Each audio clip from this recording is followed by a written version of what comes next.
Hey, dragons and rag twins. Rag twins. Two identical rags. Welcome to part 2 of our 7-minute sermon series, Husband 101. Last week, if you remember, we talked about the kind of love that God calls us as husbands to love our wives with. This agape, self-denial kind of love that is actually the same kind of love that God has for us. And today, we're actually going to look at a bit of a different, yet still connected role that God calls husbands to play. I'm going to start today in 1 Peter chapter 3, verse 7, which says, "Husbands, in the same way, be considerate as you live with your wives, and treat them with respect as the weaker partner and as heirs with you of the gracious gift of life, so that nothing will hinder your prayers." The title of this week's message, y'all ready for this? Study your wives. So this past Christmas, my family and I, we were sitting around a table like we do, and we were playing a round of trivia. And the question that was posed to the group was, what is the common name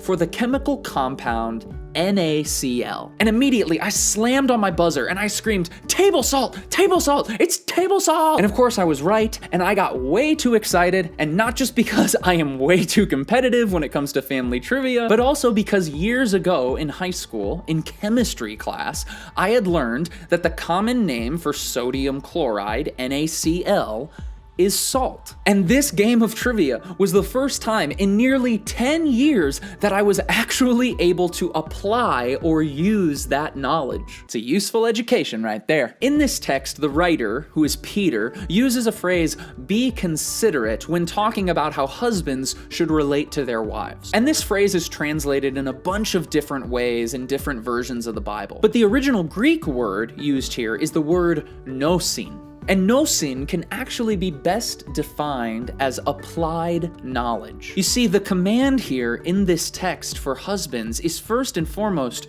to study your wives. Really take the time to get to know her, understand the way that she's wired, take time to learn her likes and her dislikes. Commit yourself to gaining knowledge about your wife each and every day. But of course, don't stop there. Don't stop at just learning about your wife. Again, we have to remember that nosin speaks of an applied knowledge. So you see here, we are called to not only learn about our wives, but then to apply what we have learned so that we can love them better. You see, friends, every new thing that you learn about your spouse is an opportunity to love them better. Now, I know that many of you out there, both men and women, take issue with one certain phrase used in this verse. I'm talking about the weaker partner part, that little phrase. And so before you go and stone Peter as a sexist pig, it's important for us to take note that the words that are being used here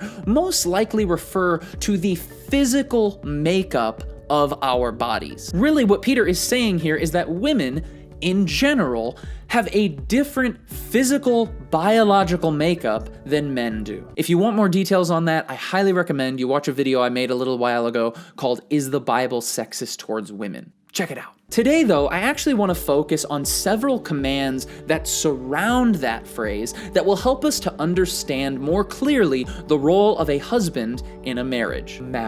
The first one I want to focus on is the command that says to treat your spouse with respect. Throughout Scripture, we see God calling husbands to play a leadership role in the family. And real quick, I'm not saying that God doesn't call women to this in certain ways as well, but this series is called Husband 101.